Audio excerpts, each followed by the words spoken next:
Sisimulan na sa susunod na linggo ng House Committee on Justice ang deliberasyon sa 4 na impeachment complaints laban kay Vice President Sara Duterte. Yan ang ulat ni Vel Custodio.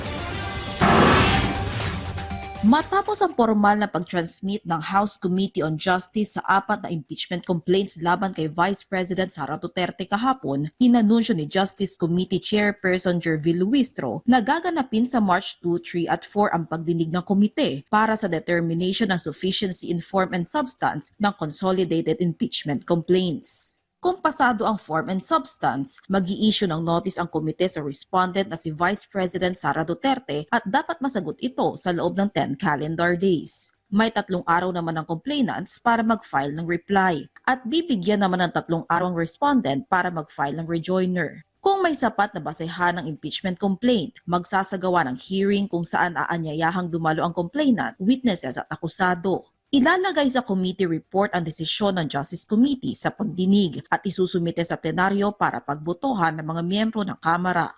If we are asking about the approval of the committee report, ang required vote po is at least 1/3 of all the members of the House of Representatives. If we will be able to get 1/3, then this means the transmittal to the Senate of the articles of impeachment is warranted. Ayon kay Committee Chair Luistro, isa-isang bubusisiin ng komite ang impeachment complaint sa pagdinig, pero isahan lang ang botohan at deliberasyon nito sa Justice Committee. Aniya, inaasahang magiging mahabang deliberasyon dahil 4 ang pagdidiskusyonan na reklamo. Kaya naman bukas si Luistro na isagawa ang deliberations kahit na recess ang Kamara. Samantala, ani Luistro, posibleng makaapekto ang kahihinatnan ng impeachment proceedings kay VP Sara sa magiging desisyon ng mga botante para sa 2028 presidential elections. Of course, because dito sa ating proceedings, mapapag-usapan yung grounds which are issues being imputed against the Vice President. So, I think it's possible na maaapektuhan yung judgment ng Filipino people on how they're going to decide for the next presidential election.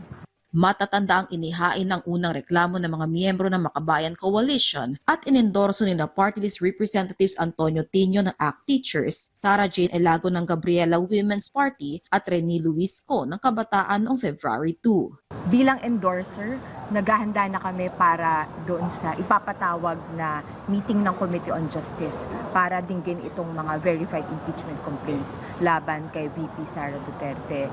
Sa parehong araw, inendorso ni na mamamayang Liberal Party List Representative Laila De Lima at Akbayan Party List Representative Percy Sendanya ang ikalawang impeachment complaint na inihain ng mga kinatawan ng progresibong organisasyon at civil society groups. Noong February 9, inendorso din ni De Lima ang ikatlong reklamo na inihain ng isang grupo ng mga pribadong mamamayan na binubuo ng mga miyembro ng religious leaders, mga leader ng civil society at mga abogado. Formal nang tinanggap ni House Secretary General Cheloy Garafil ang ika-4 na verified complaint sa inihain ni Attorney Nathaniel Cabrera na inendorso ni House Committee on Human Rights Chair Bienvenido Abante Jr. at Deputy Speaker Francisco Paulo Ortega V. Nakasentro ang reklamo sa mga paratang na nabigo umanong ideklara ng Vice Presidente ang kanyang Statement of Assets, Liabilities and Network o SALN at posibleng nakapag-ipon ng unexplainable wealth na hindi umaayon sa kanyang legal na kita. Alinsunod sa konstitusyon, may impeach ang isang impeachable official kagaya ng Vice President dahil sa culpable violation of the Constitution, treason, bribery,